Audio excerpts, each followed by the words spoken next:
இன்றைக்கி வந்து தயிர் சாதம் செய்யலாம். கடாயில் எண்ணெய் ஊற்றி கடலைப்பருப்பு, கடுகு, உளுத்தம்பருப்பு போட்டு வதக்கி கருப்பில போட்டு அதை தாளித்து கொட்டிக்கோங்க. அப்புறம் கட் பண்ணி வச்ச வெங்காயம், பச்சை மிளகா, உப்பு, பின்ன தாளித்தது போட்டு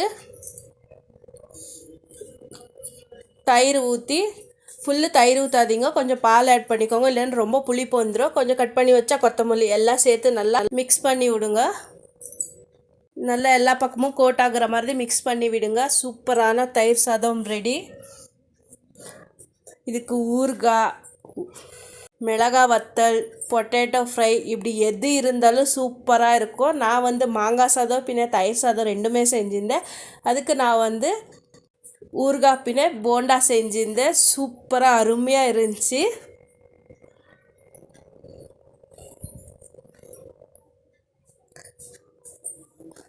தயிர் சாதத்துக்கு கூட ஊறுகாய் வச்சு சாப்பிட்டா அம்புட்டு ருசியாக இருக்கும்.